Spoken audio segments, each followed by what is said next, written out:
avec nous derrière ton écran. Loue Adonai, celui-là qui est digne de recevoir la louange. Lui seul est allé sur la croix de Golgotha pour toi.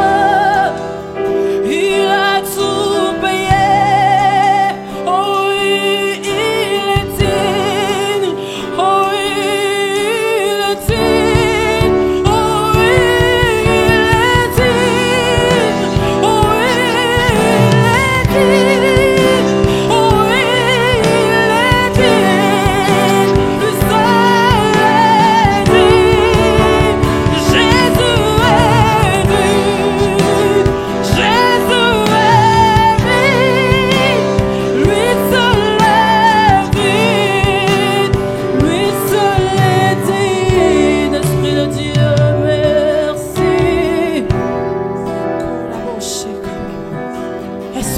Dieu, merci pour ta présence. Alléluia.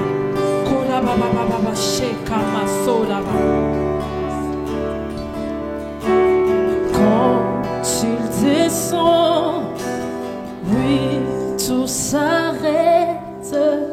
Il y a transfert entre ciel et terre. Quand tu descends, l'atmosphère change. Il y a transfert entre ciel. Proclame-le. Quand tu descends,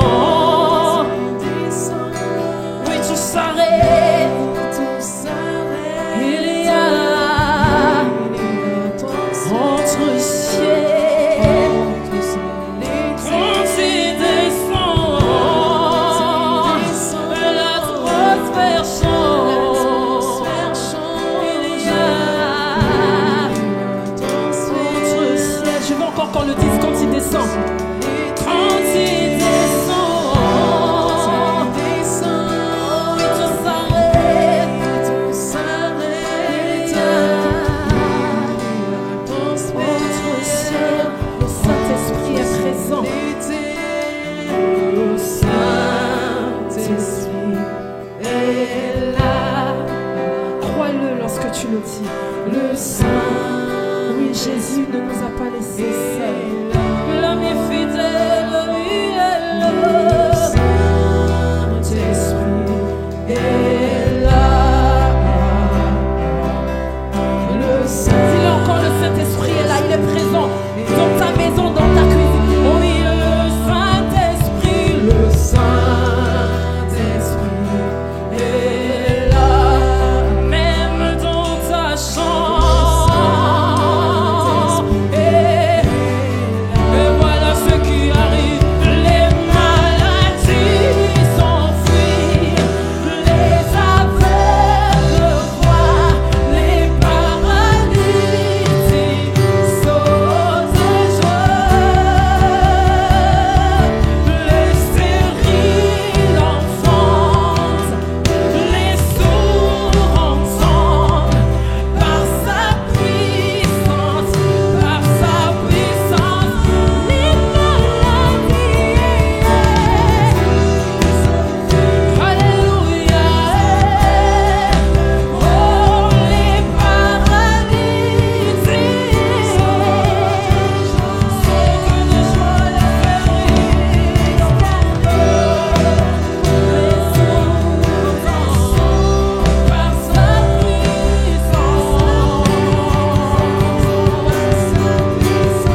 Dieu parce que tu nous inondes complètement. Merci Esprit Saint parce que tu nous inondes, tu nous remplis de ta présence. Et lorsque tu es là, Esprit de Dieu, il se passe des choses. Merci pour ta présence, cher Saint-Esprit, sois le bienvenu. Merci Esprit de Dieu parce que tu te manifestes puissamment dans nos vies. Crois-le. Et quand il est là, qu'est-ce qui se passe? Les maladies, les maladies. Les maladies s'enfuient, les aveugles voient, les paralytés sont de joie, les stériles, oui, dans des enfants assis qui ont les sourds entendent, rien que par la puissance du Saint-Esprit.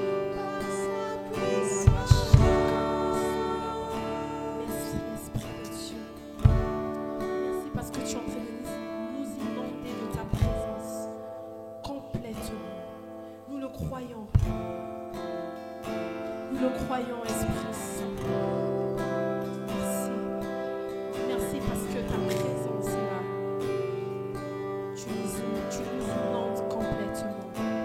Gloire à toi, Jésus.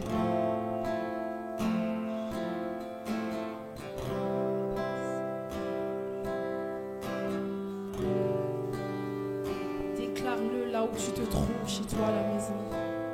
Crois en ces paroles. Ne chante pas pour chanter, mais crois vraiment. Alléluia. Merci. Inonde ce lieu de ta présence. Nous avons besoin de toi. Inonde ce lieu de ta présence. Nous avons besoin de toi. Oh, viens, Esprit de révélation, souffle sur nous, souffle sur nous. Oh, viens, Esprit de révélation, souffle sur nous. Inonde, inonde, inonde, inonde celui de ta présence. Nous avons besoin de toi. Oh, inonde ce lieu de ta présence. Nous avons besoin de toi. Oh oui, viens, viens, viens, viens, Esprit de révélation, souffle sur nous, souffle sur nous. Oh, viens, Esprit de révélation, souffle sur nous, souffle sur nous. Viens, Esprit, viens, Esprit de révélation, souffle sur nous, souffle sur nous. Oui, nous le croyons. Viens, Esprit de révélation. Viens, Esprit de Dieu. Souffle sur nous en ce lieu, dans nos maisons, dans nos vies. Esprit de Dieu.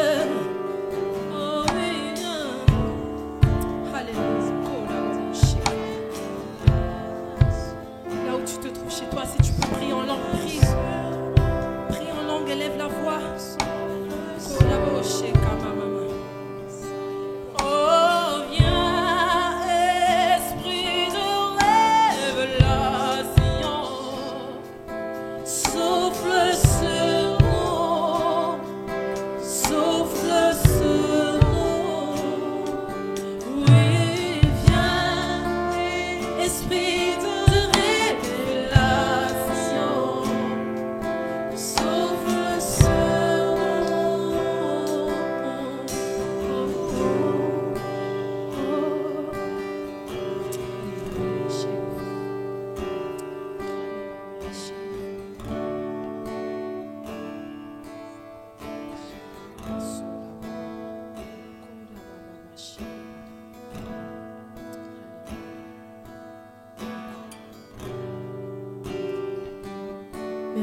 de Dieu, merci pour ces temps. Merci Seigneur. Nous allons vous laisser maintenant regarder, visionner une vidéo qui va introduire le message du jour. Soyez bénis.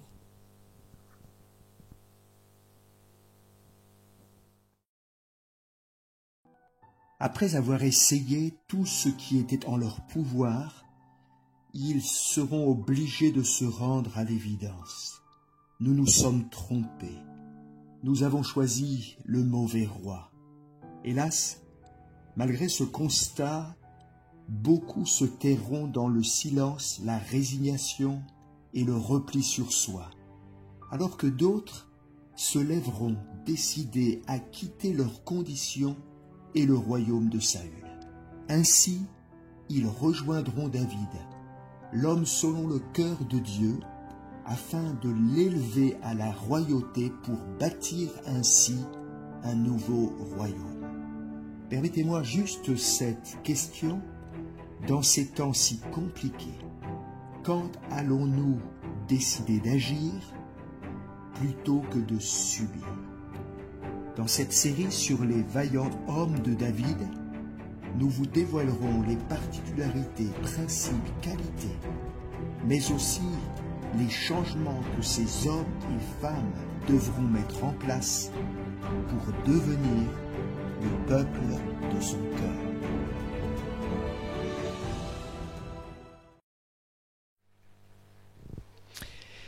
Voilà mes amis, j'espère que vous êtes bien installés derrière, ou plutôt dans votre canapé, dans votre salon. L'histoire de David est probablement l'histoire qui m'a le plus fasciné dans mes lectures bibliques. Comment un simple berger, un gamin d'origine modeste, un gamin issu d'un village complètement perdu en Israël, Bethléem, personne ne connaissait, comment un enfant de cette sorte va pouvoir devenir le roi, l'un des rois les plus puissants du monde, marquant tout le pays d'Israël. Voyez-vous, c'est un scénario qui aurait été impossible à imaginer. Aucun romancier n'aurait pu prévoir une telle chute, un tel destin. Le roi de l'époque, c'était Saül. Il avait un fils qui s'appelait Jonathan. Il était évident que la succession était déjà pourvue, mais il y aura vraiment une grâce, un miracle de Dieu, et Dieu va tirer de cette famille dysfonctionnelle un jeune homme qui deviendra un serviteur de Dieu pour toute une nation. À Dieu soit la gloire. Alors j'aimerais ce matin vraiment vous dire que Dieu est à l'œuvre, il conduit les choses, il appelle du néant et il les dirige d'une façon extraordinaire. Dieu ce matin te dit: je connais les projets que j'ai formés sur toi, projets de paix et non de malheur, afin de te donner un avenir et de l'espérance. Alors, le thème de ce matin, c'est l'histoire derrière le succès, l'histoire derrière l'histoire. J'ai souvent été curieux de découvrir que derrière des gens, des hommes et des femmes qui accomplissent de grandes choses, il s'est passé des choses précises qui finalement les a propulsés au premier plan de la scène. Ce qui est intéressant, c'est de comprendre les histoires qui se passent derrière le succès. Et c'est ce dont j'aimerais vous parler ce jour, parce que nous sommes appelés à vivre de grands succès. Pour cela, il faut que nous comprenions les principes fondateurs. Je pense à tous ces hommes d'État. Je pense aussi à tous ces nombreux sportifs qui vraiment ont émergé d'une façon spéciale. Je pense par exemple à Michael Jordan, qui est un célèbre basketteur, probablement le basketteur le plus célèbre de tous les temps. Il n'y a pas longtemps, un film apparu sur son histoire et elle retrace ses combats, ses blessures, ses découragements et puis en filigrane ses choix dans l'ombre qui feront qu'il va pouvoir revenir au meilleur niveau. Et ça me bouscule véritablement. Comprenez, il y a toujours une histoire derrière un accomplissement. Alors mon message commence, je l'ai dit, dans une caverne où vont se retrouver 400 hommes. Ils ont pris conscience que Saül n'était pas un bon gouvernant. Ils ont été touchés par le témoignage de David et ils décident de le rejoindre pour faire de lui leur roi. Et c'est quelque chose d'extraordinaire de réaliser qu'il y aura en réalité dans ce moment particulier, dans cette caverne, un rendez-vous de Dieu où David va parler à ces hommes qui se retrouvent là. Dieu veut faire d'eux des vaillants hommes de David, mais David va donc s'exprimer et il va leur dire: laissez-moi vous raconter l'histoire derrière le succès, l'histoire derrière la grande victoire. Laissez-moi vous dire comment en réalité ce qui s'est passé dans l'ombre, alors que vous m'avez vu vaincre le géant Goliath, eh bien ce qui s'est passé dans l'ombre, et je voudrais qu'on puisse vraiment s'entretenir de cela. Alors pour cela, je vous propose de lire avec moi dans 1 Samuel, au chapitre 17 et le verset 32, et nous allons faire la lecture de ce texte, 1 Samuel, chapitre 17, verset 32. Alors, pour introduire ce texte, nous sommes sur le champ de bataille. David vient d'entendre le géant haranguer le peuple d'Israël. Tout le monde a peur, personne n'ose. Et voilà que le jeune David va s'approcher du roi Saül et va lui proposer ses services. Il va lui proposer en réalité d'être celui qui va combattre le géant. Et voilà ce que l'Écriture nous dit. David dit à Saül que personne ne se décourage à cause de ce Philistin. Ton serviteur ira se battre avec lui. Saül dit à David: tu ne peux pas aller te battre avec ce Philistin, car tu es un enfant et il est un homme de guerre dès sa jeunesse. Et David dit à Saül: ton serviteur, voilà l'histoire derrière l'histoire. Ton serviteur faisait paître les brebis de son père. Et quand un lion ou un ours venait en enlever une du troupeau, je courais après lui, je le frappais et j'arrachais la brebis de sa gueule. S'il se dressait contre moi, je le saisissais par la gorge, je le frappais et je le tuais. Et c'est ainsi que ton serviteur a terrassé le lion et l'ours, et il en sera de même du Philistin, de cet incirconcis, comme l'un d'eux, car il a insulté l'armée du Dieu vivant. David dit encore: l'Éternel, qui m'a délivré de la griffe du lion et de la patte de l'ours, me délivrera aussi de la main du Philistin. Et Saül, qui ne peut pas arrêter les élans de ce jeune homme, va dire: va, et que l'Éternel soit avec toi. Alors c'est intéressant de noter cette histoire parce que David va nous raconter finalement ce qui se passe dans l'ombre, ce qui s'est passé, ces temps de préparation, son histoire dans le lieu secret. Et j'aimerais véritablement vous dire que c'est un modèle pour nous ce matin parce que en réalité, nos victoires comme nos défaites, ces victoires que nous pouvons vivre en public sont finalement en lien avec les victoires ou les défaites que nous vivons dans notre lieu secret. Voyez-vous, on pourrait s'étonner de voir des hommes comme Saül qui finalement vont s'effondrer, vont vivre une fin tragique. On pourrait s'étonner de voir en réalité la défaite des 12 dans le jardin de Gethsémanée alors qu'ils vont fuir lorsque Jésus se fera arrêter. Ils disparaîtront, ils fuiront les uns après les autres. Et on pourrait se dire, mais pourquoi une telle faillite? Des hommes qui ont été enseignés pendant 3 années. Et Jésus, en réalité, souligne ce qui se passe dans le secret. Il venait de leur dire: veillez et priez afin que vous ne tombiez pas en tentation. L'esprit est bien disposé, mais la chair est faible. » Et puis après, en réalité, ce moment où ils se sont endormis, où ils n'ont pas prié dans le secret, eh bien, il leur dira, mais vous n'avez pas pu prier 1 heure avec moi. C'est en réalité ce qui amènera l'échec de ces hommes dans la nuit de Gethsémané. Le relâchement dans le secret produit toujours les mêmes effets, mais les victoires perdues ou remportées bien avant le champ de bataille sont perdues ou remportées dans le lieu secret.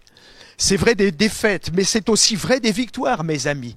En réalité, les plus grandes victoires de l'Église ont été remportées dans le lieu secret. Voyez-vous, on se réjouit quand on voit dans les évangiles, dans les actes des apôtres, 3000 personnes se faire baptiser sous la seule prédication de l'apôtre Pierre, ou encore 5000 qui se donneront au Seigneur suite à la guérison miraculeuse du boiteux à la belle porte du temple.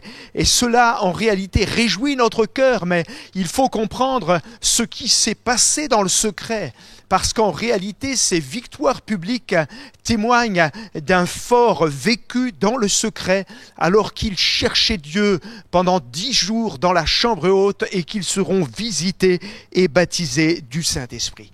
Alors ce matin, laissez-moi vous donner 4 clés de victoire dans le lieu secret qui vont vous conduire à un succès spirituel devant tous et devant toutes. David dira, les amis, j'ai appris dans le secret à conquérir mes émotions. J'ai appris dans le secret à combattre. J'ai appris dans le secret à courir. J'ai appris dans le secret à continuer à vivre dans la simplicité et dans l'humilité. Alors, je voudrais souligner ce premier point. J'ai appris à conquérir mes émotions dans le lieu secret. Est-ce que j'ai besoin de vous dire que nous sommes tous et toutes des êtres émotionnels ? J'aimerais vous dire que finalement, ceux que Dieu choisit sont forts, établis, plus que vainqueurs, et qu'en réalité, il n'est aucunement possible qu'un homme de Dieu soit fragilisé par ses émotions. Et pourtant, je note ce que dira l'apôtre Paul. Il dira, pour moi, frère, lorsque je suis allé chez vous, donc à Corinthe, ce n'est pas avec une supériorité de langage ou de sagesse, mais il dira moi-même, j'étais auprès de vous dans un grand état de faiblesse, de crainte et de grand tremblement. Il était bousculé émotionnellement. Il était dans un grand état de faiblesse, de crainte et de tremblement. Du reste, il le dira aux Corinthiens, Dieu a choisi les choses folles du monde pour confondre les sages. Dieu a choisi les choses faibles du monde pour confondre les fortes. Dieu a choisi les choses viles, celles qu'on méprise, celles qui ne sont pas, pour réduire à néant celles qui sont. Alors, c'est vrai que dans un grand nombre de biographies, on voit des hommes finalement lisses, sans problème, sans difficulté, des gens parfaits, des gens qui en réalité n'ont aucune difficulté émotionnelle. Mais ça, c'est pas la vraie vie, mes amis. La parole de Dieu nous décrit des hommes qui ont toutes sortes de qualités, mais aussi de grandes faiblesses. Et David le dira, il dira, je suis encore fragile, bien que j'ai reçu l'onction royale. Et je pense à 1 ou 2 épisodes où finalement on découvre un homme, David, un jeune homme qui était bien fragile sur le plan émotionnel comme vous et comme moi. Vous savez, lorsqu'il va remporter la victoire sur Goliath, alors tous vont commencer à le regarder comme un héros national, un winner, quelqu'un qui est un battant. Et c'est vrai qu'il y a en réalité cette façade-là, mais il y a aussi une autre réalité. C'est que David est particulièrement fragile émotionnellement. Il se retrouvera bien vite dans un compromis fâcheux, alors que Saül a vraiment le désir de lui faire du mal. Et voilà voilà qu'il se retrouvera avec son ami Jonathan, le fils du roi Saül.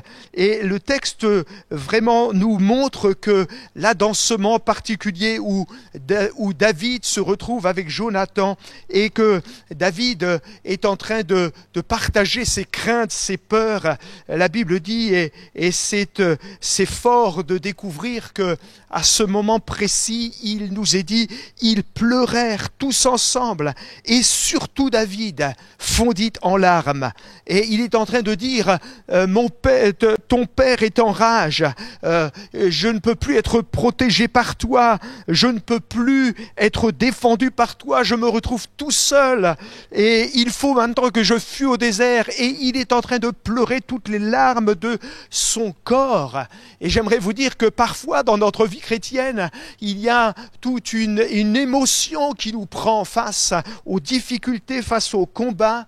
Mais voyez-vous, dans ces temps où l'émotion semble vouloir prendre le dessus, eh bien dans l'ombre, dans le lieu secret, le texte biblique nous parle que David a appris à vaincre son côté émotionnel en déclarant, en proclamant la victoire de Dieu, en cherchant la présence de Dieu là dans le lieu secret. Et c'est ce qui fera que David, bien qu'étant un être émotionnel, sera fort. Du reste, le texte biblique dit, c'est quand je suis faible, c'est alors que je suis fort. Le texte biblique dit, je peux tout par celui qui me fortifie. Ce matin, peut-être toi aussi, tu es dans les émotions, parce qu'il y a toutes sortes de combats, parce qu'il y a toutes sortes de difficultés, parce qu'il y a toutes sortes de problèmes. Mais j'aimerais te dire que dans le lieu secret, alors qu'en réalité tu te tiens devant Dieu, Dieu est capable de fortifier ton cœur pour que tes émotions ne te fassent pas rater la cible, mais qu'en réalité tu puisses aller de l'avant et vivre pleinement la victoire. Et c'est ce qui arrivera, rappelez-vous, sur le champ de bataille, au moment où David rentre dans le plus grand de tous les combats. Son frère Eliab va aller vers lui, et là il va sortir le grand jeu. Il y a vraiment de l'animosité, il y a de la colère. Pourquoi es-tu descendu? Pourquoi as-tu laissé le peu de brebis dans le désert? Il lui dira, je connais ton orgueil, je connais la malice de ton cœur. Et là, tout est là, tous les ingrédients sont là pour que David, qui est déjà sous pression à cause du combat contre Goliath, craque. Mais parce qu'il a appris, dans le lieu secret, à gérer ses émotions. On voit un garçon qui va poser simplement la question et dire, qu'est-ce que je t'ai fait? Ne puis-je pas parler ainsi? Et puis l'Écriture nous dit qu'il va se détourner parce qu'il ne veut pas se tromper de combat. Mes amis, oui, dans notre lieu secret, Dieu voudrait que nous puissions maîtriser nos émotions, que nous puissions vraiment permettre à Dieu de régner sur notre cœur.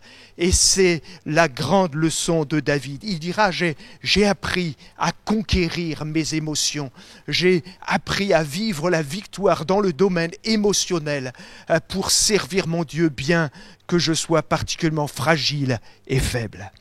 La deuxième pensée, la deuxième clé, c'est que David dira, j'ai appris à combattre dans le lieu secret.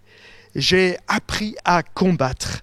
Et là encore, je crois en réalité que nous avons besoin de comprendre que les grands combats de nos vies, les grands combats spirituels ne seront gagnés que dans la mesure où nous apprendrons à combattre dans le quotidien, à combattre spirituellement, à combattre dans la prière, à combattre dans nos vies spirituelles, alors que nous sommes en dehors de la caméra, en dehors du champ, alors que nous sommes là dans le lieu secret. Il dira, quand un lion ou un ours venait enlever une du troupeau, je courais après lui, je le frappais et j'arrachais la brebis de sa gueule. S'il se dressait contre moi, je le saisissais par la gorge, je le frappais et je le tuais. Et il dira, c'est ainsi que ton serviteur a terrassé le lion et l'ours, et il en sera de même du Philistin, de cet incirconcis qui a insulté l'armée du Dieu vivant et vrai.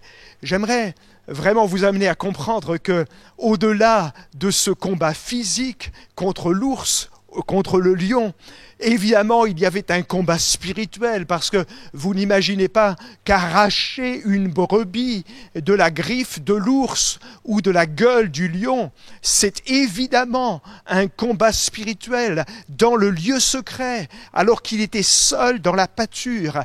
Il va apprendre à prier, il va apprendre à manifester l'autorité spirituelle, il va apprendre à voir des victoires. Et alors que finalement l'ours lâche sa proie et que David récupère la jeune brebis qui allait être dévorée, alors que en réalité David rattrape la brebis de la gueule du lion, il faut comprendre, il est évident qu'en réalité, il est à l'école de Dieu et il apprend à utiliser les armes spirituelles. Du reste, l'apôtre dira, ce n'est pas avec des armes charnelles que nous combattons, mais nous combattons non contre la chair et le sang, mais contre les mauvais esprits, contre les puissances de ténèbres.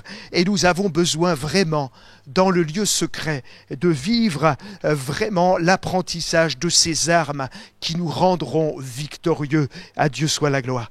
Alors souvent, lorsque dans notre quotidien, lorsque nous sommes en dehors du champ de la caméra, nous passons par des moments difficiles. Je ne sais pas si vous imaginez, mais l'attaque du troupeau par un ours ou par rapport à un lion, c'est vraiment une sale semaine pour David. Et on pourrait dire, pauvre David, le pauvre, qu'est-ce qu'il en prend? Non seulement il n'est pas aimé de son père, non seulement il n'est pas aimé de ses frères, non seulement il est jeté dans la pâture, mais en plus, il faut qu'il y ait un lion et un ours qui l'attaquent.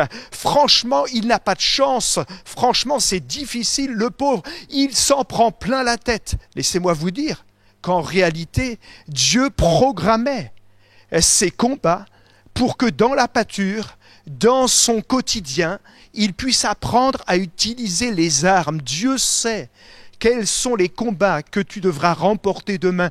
Dieu sait que si tu veux vaincre le géant qui règne sur la France et vraiment proclamer la victoire de Dieu dans ton ministère, il faut que dans l'ombre, dans des moments particuliers, eh bien, tu apprennes à combattre. Et laissez-moi vous dire que c'était en réalité un moment voulu de Dieu.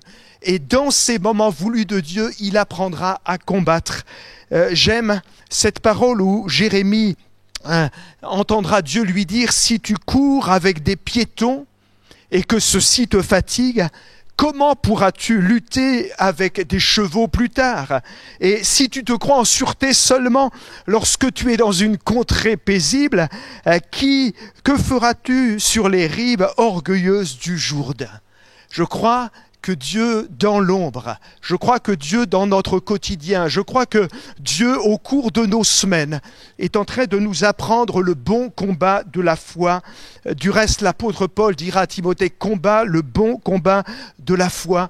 Et je crois que ce bon combat de la foi, il se vérifie dans nos semaines, lorsqu'en réalité, face à tes difficultés, eh bien, tu comprends qu'au-delà du défi, qu'au-delà du problème qui surgit devant toi, eh bien, tu as la possibilité de combattre le bon combat et de vérifier la puissance de Dieu dans ton quotidien.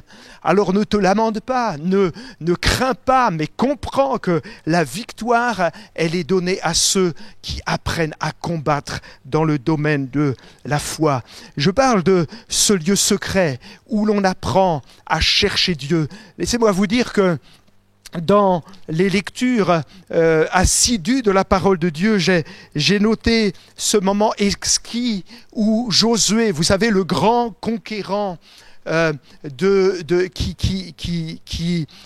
qui aura l'occasion de conquérir le pays promis, eh bien, le grand Josué va commencer dans l'ombre et va commencer simplement sur le modèle de son père spirituel Moïse.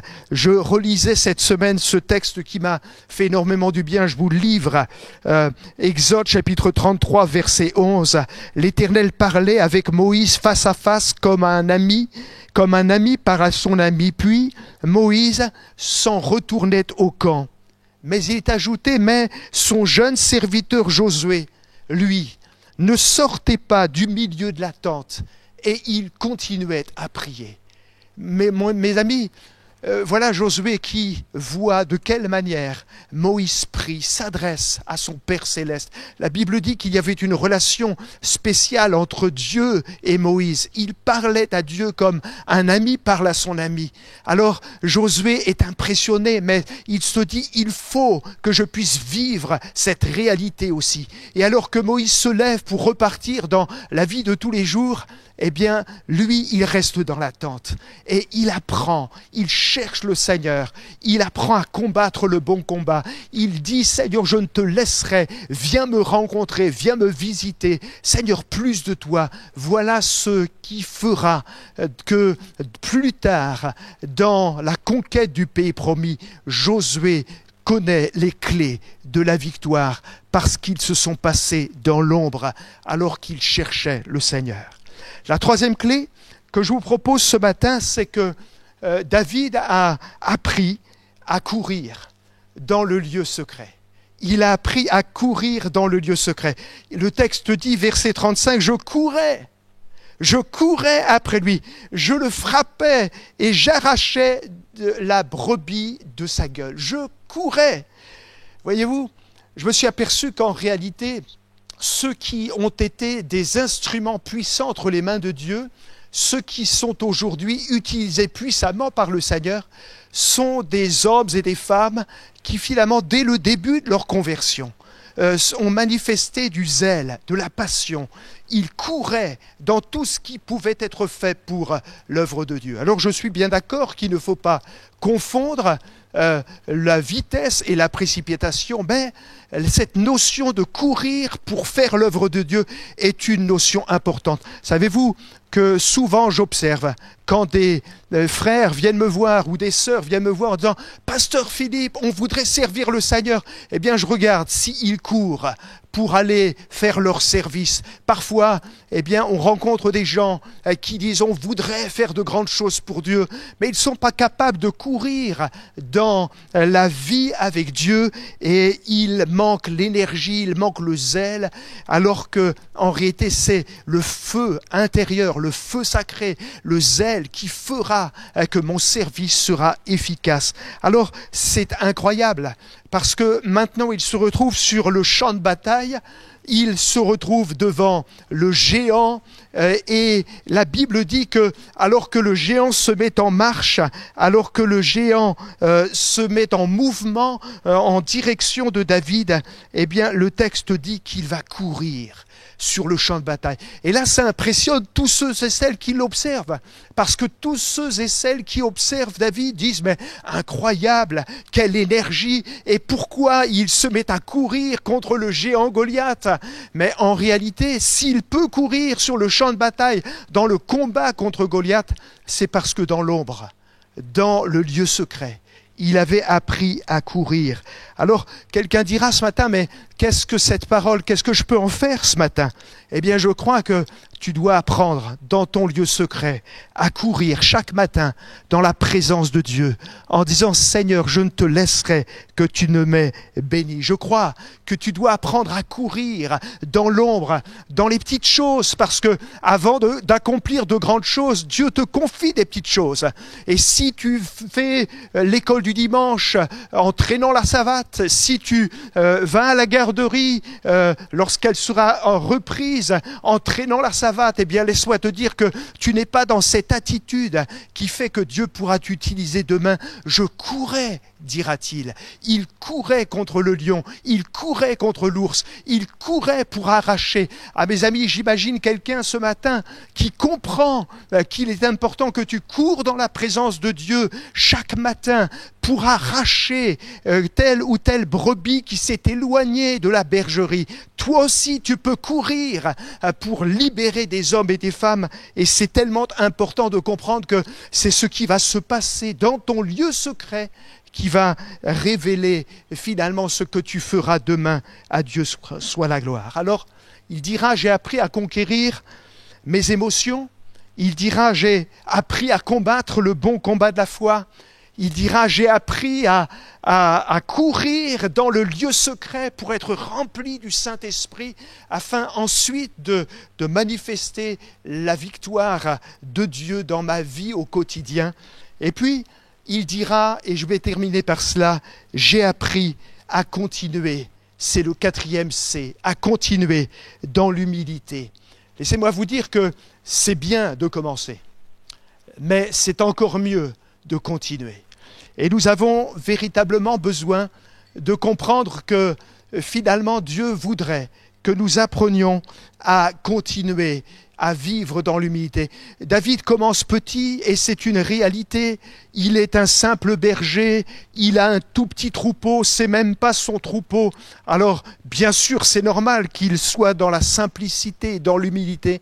Pourtant ce qui me touche profondément, c'est que, alors que maintenant Samuel le rencontre, déverse sa corne d'huile, alors que l'huile d'onction tombe sur lui et que l'huile de Dieu dégouline de son visage, alors qu'en réalité, il entend la voix prophétique lui dire « J'ai des projets pour toi, j'ai un avenir pour toi, j'ai toutes sortes de choses pour toi », eh bien, laissez-moi vous dire que, alors que le bruit parcourt tout le village de Bethléem et que tout le monde est en train de dire « Vous savez quoi? Non, vas-y, raconte-moi » Eh bien, on a entendu derrière la porte, il paraît que c'est le jeune David qui sera le futur roi en Israël.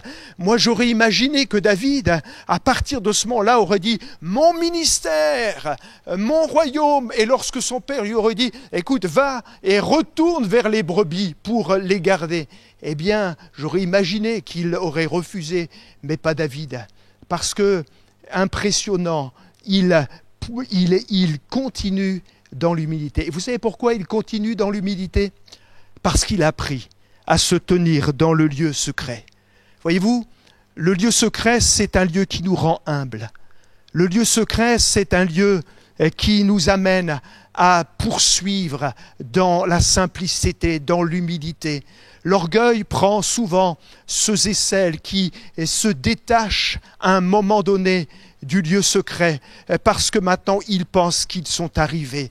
Le lieu secret me permet vraiment d'avoir une révélation du Dieu que je sers, qui est un Dieu tout-puissant, devant lequel je suis si petit, si fragile et si faible. Le lieu secret, eh bien, c'est en réalité ce lieu qui me permet de poursuivre dans la simplicité et dans l'humilité. Et j'aimerais vraiment vous dire que l'effet lieu secret gardera ton cœur dans la simplicité et dans l'humilité. Il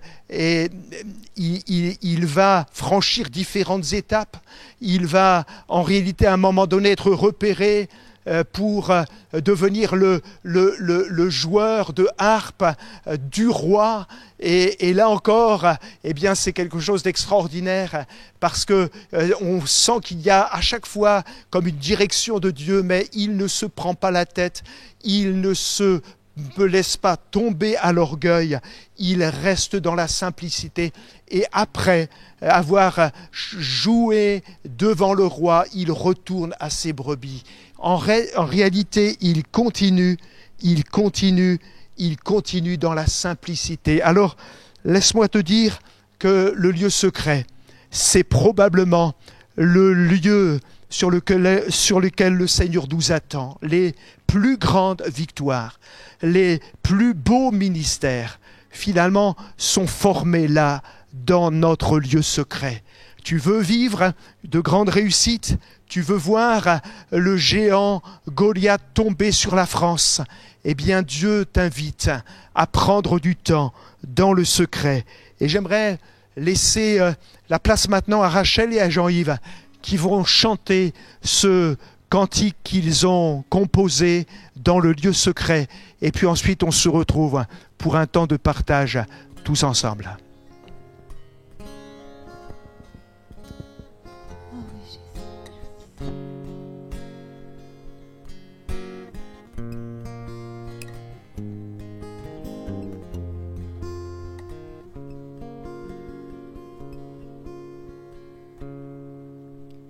Dans les lieux secrets,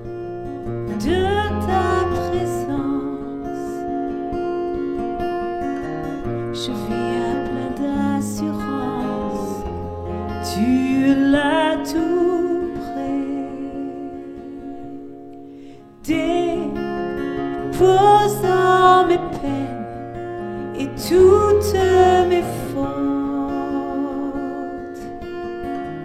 Tu m'ouvres grand la porte, ton pardon me ramène à tes pieds, Dieu de gloire, 3 fois saint, fortifié, plein d'espoir, au creux de tes mains, à tes pieds, Dieu de gloire, 3 fois saint, fortifié, plein d'espoir, au creux de ta main. Dans le lieu secret, ta parole m'éclaire. Je voudrais tant te plaire, me voici, je suis prêt. Délaissant toute haine, que ton amour m'emporte, pour que j'aime les autres, ton amour qui m'entraîne. À tes pieds, Dieu de gloire, 3 fois saint, fortifié, plein d'espoir, plein d'espoir. À tes pieds, Dieu de gloire, 3 fois saint,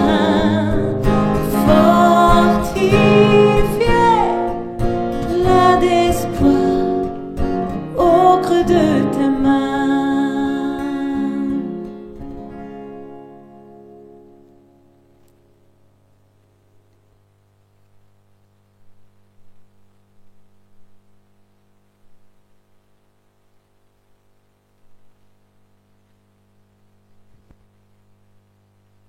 Merci Jean-Yves, merci Rachel. Voilà, on va les accueillir sur notre plateau.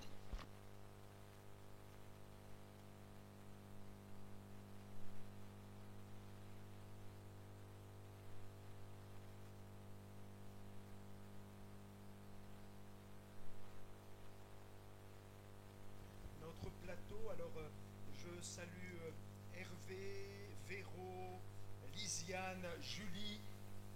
Que Dieu vraiment vous bénisse, que Dieu vous encourage, et on veut vraiment prendre le temps de partager ensemble sur ce sujet.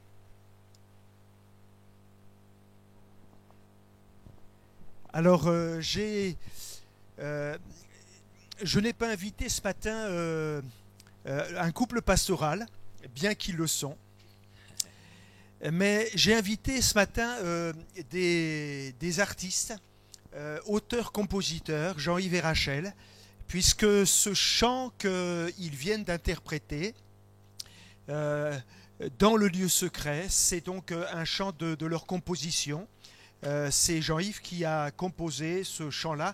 Et donc, puisque nous parlons de l'histoire derrière l'histoire derrière le succès, parce que beaucoup apprécient ce chant-là, j'aurais voulu, Jean-Yves, que tu puisses nous dire, et puis Rachel aussi, un peu dans l'interprétation, comment finalement vous avez... c'est quoi l'histoire de ce chant? Comment vous l'avez composé, Jean-Yves? Alors ce chant a été écrit lors du premier confinement, il y a quelques mois en arrière, donc je ne sais pas la date, j'ai pas marqué la date, peu importe. Souvent les chants qu'on compose viennent de situations, de circonstances, de pensées fortes qui s'impriment dans nos cœurs. Okay. Et souvent c'est comme ça que naît un chant. Ça part d'une pensée, d'une idée, de quelque chose de précis, et puis ensuite il faut prendre le papier, le crayon, la guitare. Alors personnellement c'est comme ça que c'est arrivé, où vraiment cette pensée forte de l'importance du lieu secret qui s'est encore plus manifestée, je pense, au premier confinement pas seulement pour nous, mais pour beaucoup d'entre vous qui nous regardez. Ce retour à l'essentiel, et c'est ce dont a parlé Philippe ce matin. Et l'essentiel, c'est le lieu secret. C'est tout ce qui ne se voit pas finalement. Souvent, dans ce monde, on attache beaucoup d'importance à l'apparence, à ce qui est visible. Et pourtant, ce qui est visible vient de ce qui est invisible. Ouais. Et ce qui est bon visiblement, eh bien, vient de ce qui est caché, premièrement. Voilà. Et donc, j'ai écrit ces paroles, c'est vrai, on parle de délaisser ses fautes, de venir à Dieu, de revenir à Dieu, d'être guéri dans nos cœurs, parce que comment aimer les autres si on n'est pas d'abord dans le lieu secret, guéri dans nos propres cœurs. Et on a tous des combats comme ça intérieurs. Quand Philippe prêchait tout à l'heure, je pensais, quand il parlait de combats, souvent les grands combats sont des combats intérieurs qu'il faut gagner avant des combats extérieurs. Et je pense que David aussi, avant de gagner contre l'ours et le lion, a eu certainement des combats intérieurs qu'il a gagnés. C'est sûr. Et c'est ça qui a fait naître ce chant dans le lieu secret. Ok, c'est vraiment intéressant. Alors justement, donc si j'ai bien compris, donc je résume, hein, c'est donc un événement particulier, notamment le premier confinement, qui vous a amené à réfléchir un petit peu. Toi, tu as eu la pensée, tu as mis des mots sur...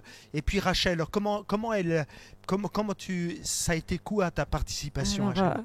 Souvent, déjà, quand on fait des chants comme ça, Jean-Yves, c'est celui qui écrit, mais je mets toujours une touche. En fait, souvent j'ai une idée aussi, un mot ou quelque chose qui me vient, et je le partage avec Jean-Yves. Et Jean-Yves, avec ce que je lui ai partagé, il écrit aussi le chant. Alors je mets toujours, je pense que les chants, on le fait ensemble. Oui. Et après, Jean-Yves cherche une mélodie, hein, parce que pour créer un chant, il faut des paroles, mais il faut une mélodie. Et après, je mets aussi tout ce que moi, comment je peux le ressentir. Il met toujours une base, puis après, moi, à travers sa base, je trouve... Voilà, les choses qui vont m'inspirer, les choses qui vont, où je vais pouvoir partager aussi ce qui est mon cœur aussi, et comment je veux l'interpréter et le dire aux personnes qui écoutent. Parce que je dis souvent, quand je loue Dieu, à travers les chants, c'est ce que je suis, c'est comme si je respirais, en fait. Et quand je chante, c'est là où je respire. Parce que je veux vraiment partager ce que vraiment le Seigneur est pour nous, ce qu'il a fait pour nous, dans les bons moments comme dans les mauvais moments. Et ça, pour moi, c'est quelque chose de tellement important. La louange, élever Dieu et chanter pour que les gens soient bénis, encouragés. Et on voulait vraiment que ce chant vous interpelle au profond de vos cœurs. Et c'est ça notre but de partager le chant. Pas juste chanter, mais que vraiment Dieu soit élevé et que ça puisse encourager, bénir les personnes. Voilà. Et qu'ils sentent nos cœurs, mon cœur quand je chante. Parce que ça, c'est le plus important, en tout cas pour nous. Ouais. C'est ce qu'on veut faire transparaître de nos cœurs, c'est ça, vraiment. Merci Rachel, c'est super. Alors, je vois Lisiane, mais ce chant a été guidé par le Saint-Esprit, c'est sûr. Un autre dit, il est magnifique ce chant, alléluia. Donc, ce sont des chants qui marquent nos cœurs. Souvent, lorsqu'il y a une grâce particulière, c'est un chant.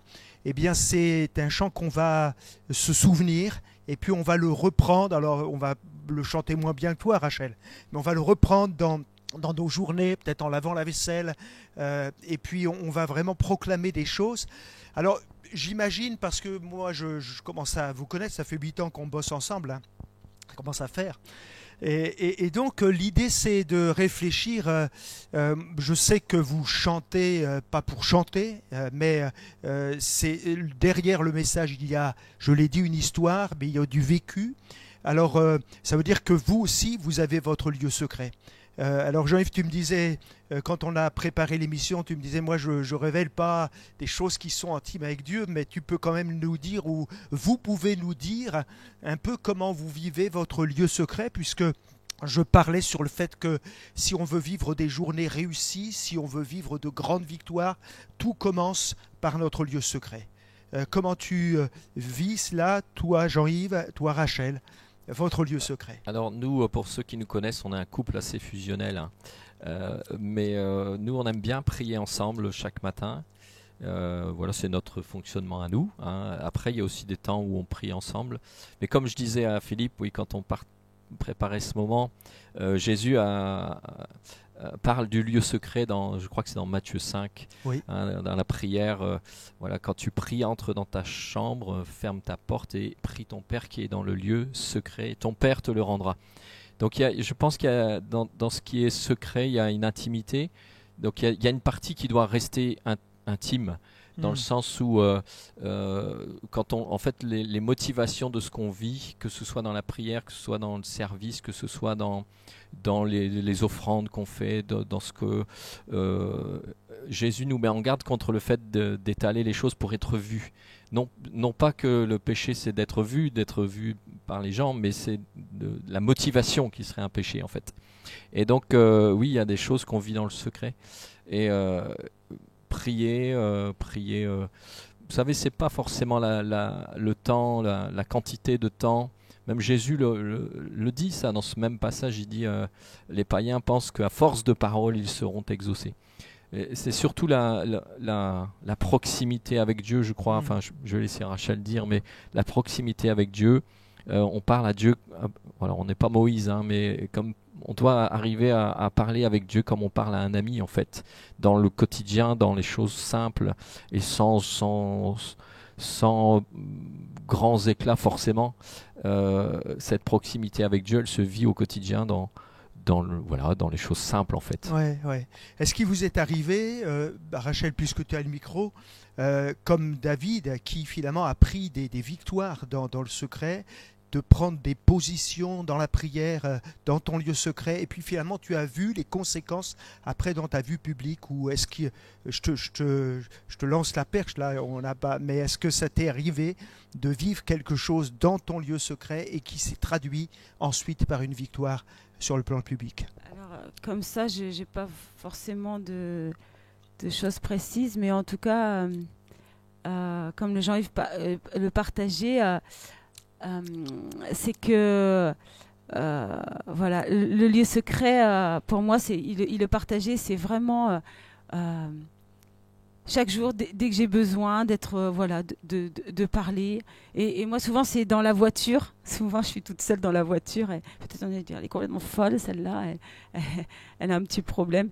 Mais j'aime bien louer Dieu, chanter, élever mon Père et proclamer. Et ça fait du bien. C'est vrai qu'on a tous des moments difficiles. Hein. On a tous des moments où c'est dur. Et je sais que nous, on vit une situation pas facile en ce moment avec ma belle-fille qui est malade. Et c'est pas facile en tant que parent de voir ses enfants souffrir, de voir voilà, ils sont jeunes, ils pourraient faire de belles choses. Et en ce moment, c'est vrai qu'avec notre belle-fille, c'est assez compliqué. Mais j'ai la paix dans mon cœur, on a la paix dans nos cœurs, je viens à la source et je sais que à chaque fois que je demande à Dieu, à chaque fois que je viens lui épancher mon cœur, lui dire tout ce qu'il y a dans mon cœur, et ben à chaque fois je suis vraiment renouvelée, encouragée, en paix et je sais que voilà, Dieu a un plan pour chacun dans toutes les circonstances. Ouais. Et ça, je veux vraiment m'accrocher à tout ça. Et c'est là que je trouve mon réconfort et je lui dis ce que je suis. De toute façon, je peux rien lui cacher parce que de toute façon, il me connaît, il sait. Oui, et alors, il y a des fois, je lui dis, je lui exprime ma joie, mais je lui exprime aussi mes peines. Et puis, je lui exprime aussi des fois mes douleurs. Et puis, voilà. Parce que je sais qu'il est Dieu, je sais qu'il m'écoute, parce que je sais qu'il est mon Père. Ouais. Parce que je sais que c'est celui qui m'a créé, qui m'a tout donné. Alors, je sais qu'il me comprend. Voilà. Alors, j'essaye d'être le plus vrai possible, le plus naturel possible devant Dieu, parce que je sais que de toute façon, voilà, il sait ce que je pense, parce qu'il connaît tout de moi. Ouais. Voilà, je ne sais pas si j'ai répondu à tout ce que tu voulais. Alors, ce chant était guidé par le Saint-Esprit. Continuez dans votre voie avec vos voix. Que Dieu vous bénisse. Le couple pastoral, un merveilleux couple rempli d'inspiration. Soyez bénis. Bravo Rachel et Jean-Yves pour ce chant, dit Alexis. Lydie dit merci beaucoup pour ce chant, Jean-Yves, Rachel, qui apaise nos cœurs. Et puis Carmel, merci. Pasteur Jean-Yves et Rachel, oui, ça nous fait du bien de connaître ce chant. Donc ça c'est important. Je parlais que finalement David était un être émotionnel. Est-ce que vous vous êtes reconnu dans cette part-là où finalement nos émotions peuvent nous embarquer tellement loin du plan de Dieu? Moi j'ai dû apprendre, hein, et j'apprends encore et j'apprendrai encore à comment dire, maîtriser les émotions, parce que quand on vient au Seigneur, quand on se convertit, et même des années après, on a encore des choses dans nos cœurs à guérir, à transformer.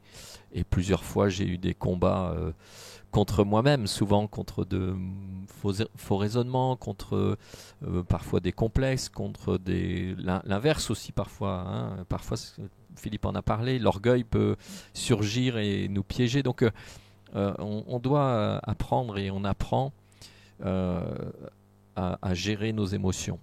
Ce qui est visible doit être le résultat de ce qui est invisible. Je ne sais pas si j'avais demandé à l'équipe technique de passer une image qui est une bonne image de ce que tu as prêché.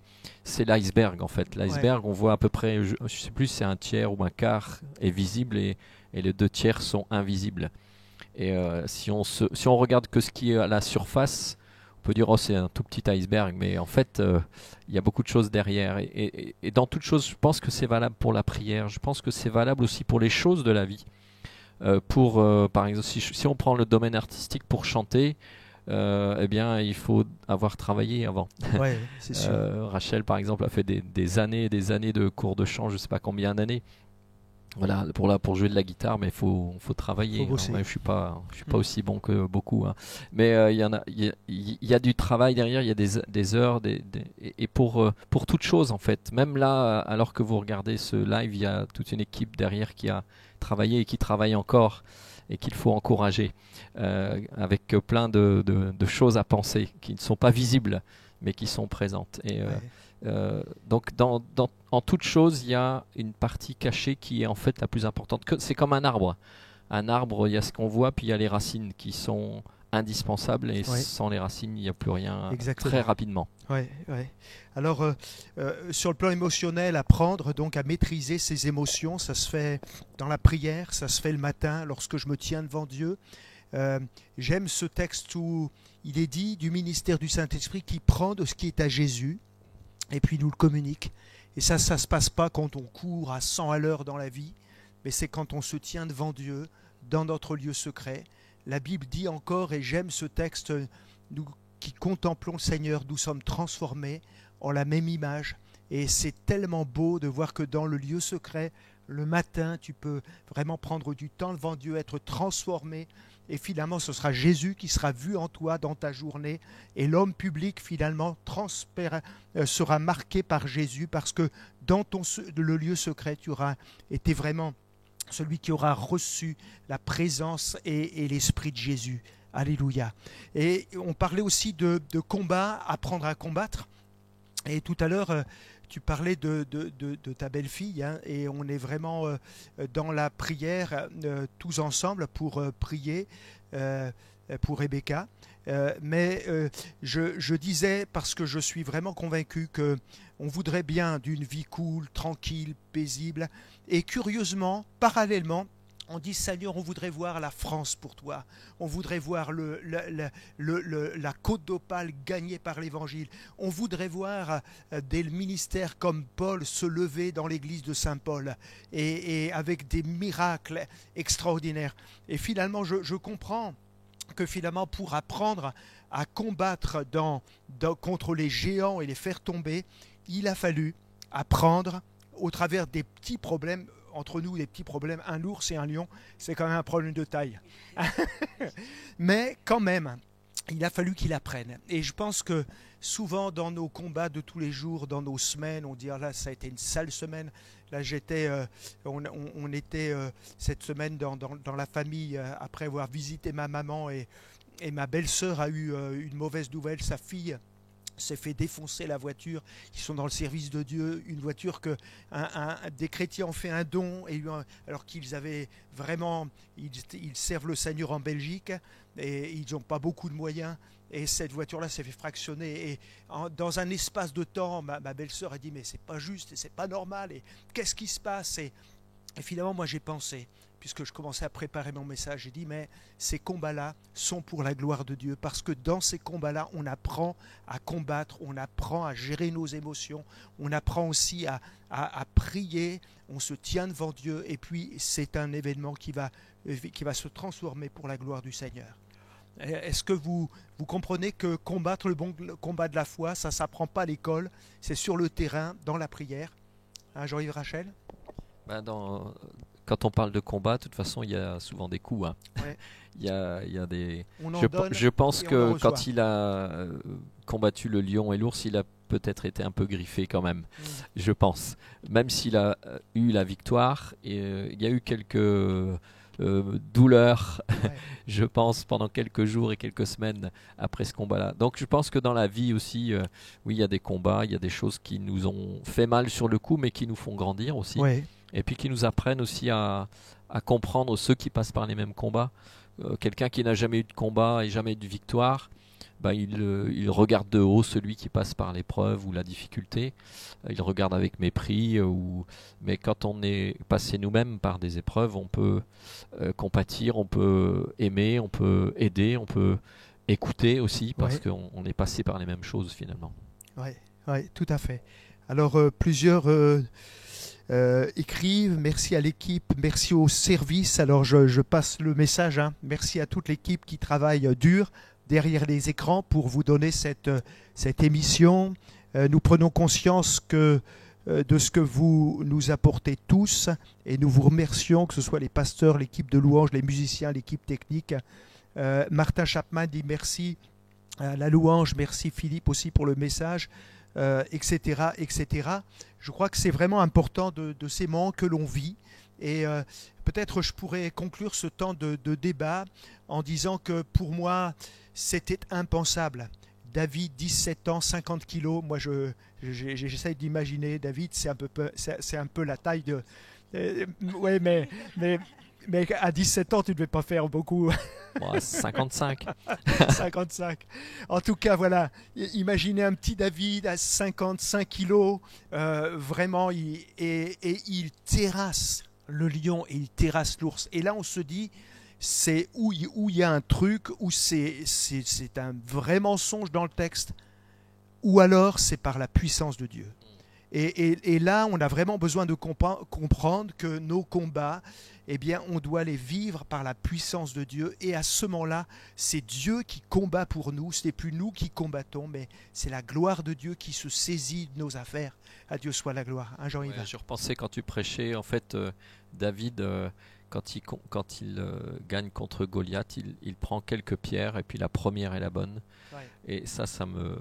Voilà, il n'y a pas beaucoup d'apparence, hein, à une fronde et un caillou. C'est ridicule. Voilà, ça paraît ridicule, mais c'est efficace en fait. Et je crois que c'est ça, parce qu'il y a le lieu secret, il n'a pas besoin de faire de grandes choses pour être efficace. Il prie et la victoire est là. Il n'a pas besoin de... Il a pris 5 cailloux, je crois. Hein. Ouais. Il en utilise qu'un. Ça doit nous parler, je pense, aussi dans notre manière de prier. Si on est vraiment connecté avec Dieu dans le lieu secret, on n'aura pas besoin de longues prières et de grandes apparences dans nos prières, mais une prière sera efficace et elle ira droit au but. Ouais, c'est la communion avec Dieu, c'est la relation avec Dieu. On dépend de Dieu en fait. Ouais. Et si, voilà, c'est ça qui compte. Ouais. On sait qu'on est rien, on est tellement petit et on sait que par nous-mêmes, de toute façon, on ne va pas pouvoir y arriver. Ouais. Et alors on sait que c'est Dieu qui va faire la différence. Quoi. Exactement. Et c'est dans sa présence qu'on vient. Ouais. Et épuiser nos forces en lui, parce que on est tellement bien imparfait, combien moi je me sens tellement bien imparfaite, bien petite, et Mais je sais que Jésus vit en moi et c'est ça qui fait toute la différence. Amen. Et je sais que c'est ça qui me tient debout, Oui. parce qu'autrement on a envie des fois tout arrêter, parce que c'est vrai, il y a des choses qui ne sont pas forcément faciles, mais on sait que Jésus est avec nous, Jésus nous aime, Jésus prend soin de nous, Jésus a tout donné pour nous, alors on veut s'accrocher dans ses promesses, s'accrocher à lui et marcher avec lui jusqu'au bout. Ouais. Voilà, c'est ça qui va faire la différence. Voilà, c'est super. Alors l'histoire derrière l'histoire derrière les succès, l'histoire derrière le succès. Et on va prendre la Sainte Seine dans un instant et je vous invite à préparer vos verres de jus de raisin ou de vin et puis un peu de pain. Et on va prendre ensemble, mais ce qui est sûr, c'est que la victoire nous a été acquise à la croix. Et Jésus a payé le prix à la croix pour que nous soyons non seulement sauvés, mais pour que nous puissions vraiment être des vainqueurs en puissance, pour que le diable soit terrassé, pour que les maladies soient terrassées, pour que la gloire de Dieu se manifeste. Et voyez-vous, lorsqu'on prend la Sainte Seine, on se remémore l'œuvre que Christ a accomplie pour nous à la croix. Alors nous croyons qu'avec la victoire de Jésus, avec de bonnes attitudes dans le lieu secret chaque jour, eh bien demain sera vraiment glorieux et puissant. À Dieu soit la gloire. Alléluia. Est-ce que tu veux, Rachel, prier pour les éléments et puis on va ensuite prendre la Sainte Seine tous ensemble. Oh, merci Saint-Esprit. Merci d'avoir donné ta vie, Seigneur, Amen. pour que nous puissions vivre. Merci parce que ton corps a été meurtri pour que je puisse être libéré. Ton sang a coulé pour chacun d'entre nous.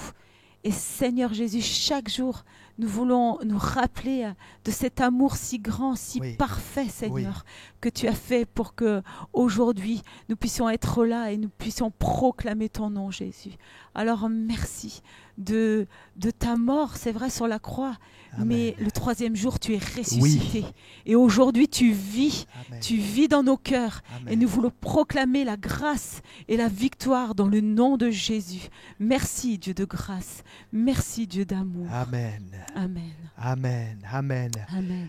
Alors voilà, on va prendre ensemble le repas du Seigneur. Rachel, allez, prenez, et puis on va vraiment donner gloire à Dieu. Alors, on prend d'abord le pain. Hein. Voilà. Alors, le pain qui représente le corps de Jésus, qui a été meurtri, brisé pour chacun de nous, comme ce pain a été rompu, a été brisé. Et quand on le prend, on confesse vraiment que la victoire de Jésus a été acquise, il a été brisé pour que nous soyons bénis, que nous soyons vraiment enrichis, fortifiés ce matin. Que Dieu vous bénisse.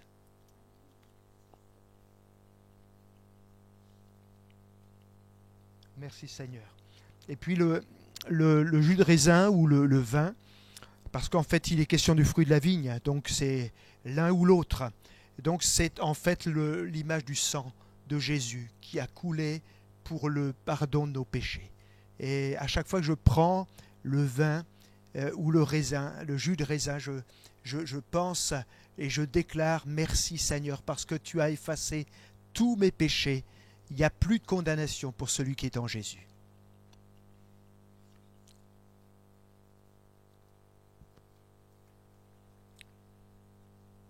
Merci Seigneur. Merci Seigneur. Alors notre culte ne s'arrête pas là. Dans quelques instants, nous allons finir par un chant final et par les annonces. Mais avant, les moniteurs d'école du dimanche ont bossé dur et fort pour que nos enfants, nos petits-enfants soient richement bénis. Et je ne sais pas s'ils sont à côté de vous, mais allez vite, vite, vite les chercher. Parce que dans quelques instants, nous allons vous passer une petite vidéo. Ce sera en trois parties. Il y aura donc ce matin, il y aura dimanche au cours du culte, et puis il y aura dimanche les 3 prochains dimanches. Et donc une vidéo qui va nous parler de Noël. Ils ont bien travaillé, ils ont bossé, et on veut vraiment les encourager. Merci à toute l'équipe qui a bossé pour que nos enfants soient encouragés. Alors on va donc regarder, visionner cette vidéo-là, et puis mettez vos appréciations, ça va encourager les moniteurs. Et ça dure 5 minutes, c'est pas long. Et puis ensuite, on finira par un dernier chant avec Alphanie. Et j'en profite pour souhaiter un bon anniversaire à notre sœur Alphanie. On va pas lui demander son âge parce que ça se fait pas. On ne demande jamais l'âge des dames. Mais en réalité, bon anniversaire Alphanie, que Dieu te bénisse. Donc, on regarde et on visionne la vidéo des enfants. Soyez bénis. Et que le Seigneur vraiment vous encourage. En tout cas, nous, on vous salue et on vous dit bonne semaine. Que la grâce de Dieu soit sur vous. Au revoir à tous. Plein de bénédictions, et que le Seigneur vous bénisse.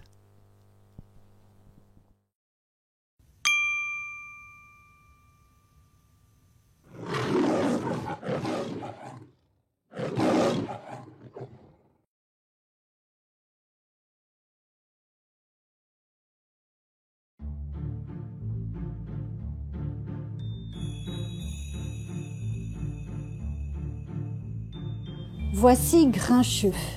Il est méchant, il n'aime personne et il dit que l'amour n'existe pas.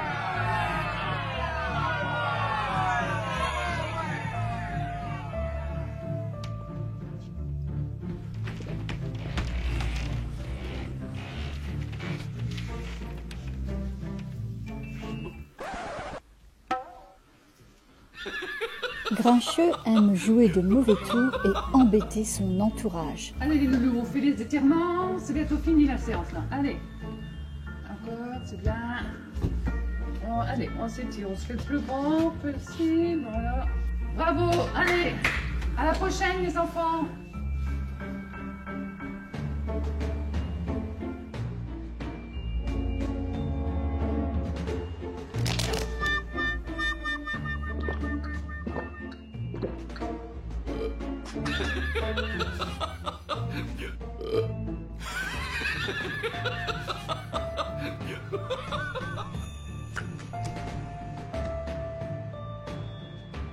Pauvres enfants qui jouent aux cartes, mais qu'est-ce qu'il va leur faire?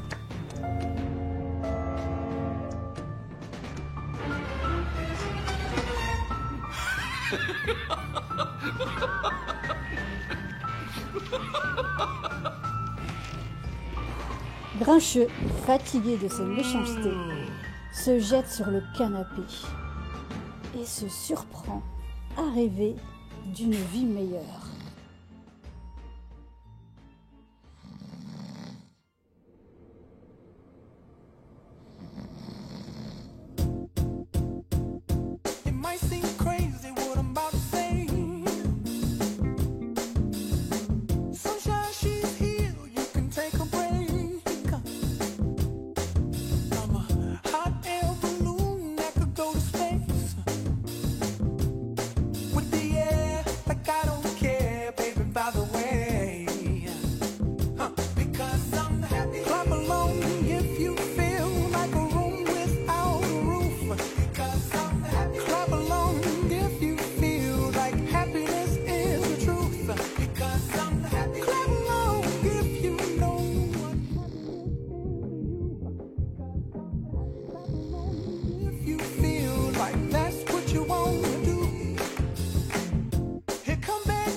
Les enfants concernés par les méchancetés de Grincheux se rassemblent sur le pourquoi de son comportement.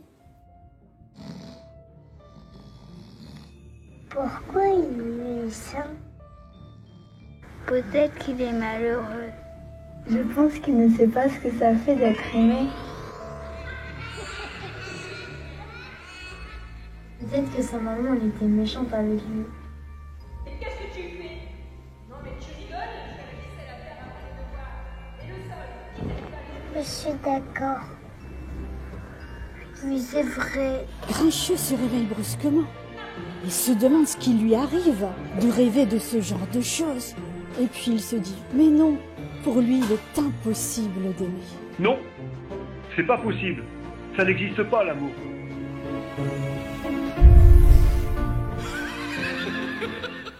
Oh, quelle super vidéo. Merci les enfants. Maintenant, nous allons terminer ce temps de culte en joie. Nous allons danser comme le roi David a dansé. Amen. Même chez vous à la maison, vous pouvez danser dans votre cuisine. Amen. On y va.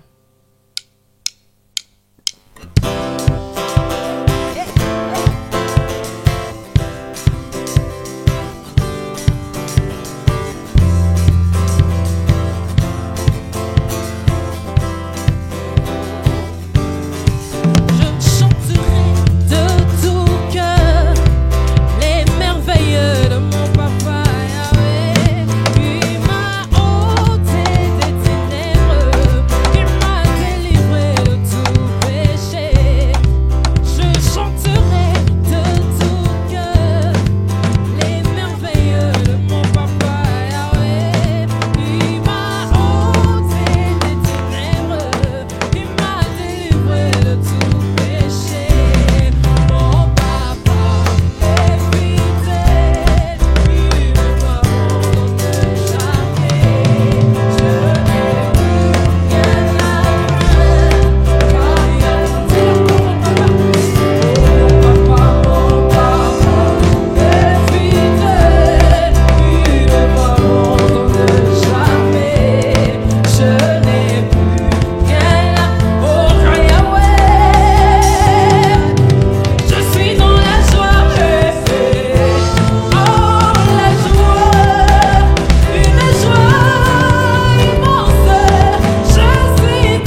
Soyez bénis. Merci. Au revoir.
Christmas, just like the one that used to know.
Christmas, just like the one that you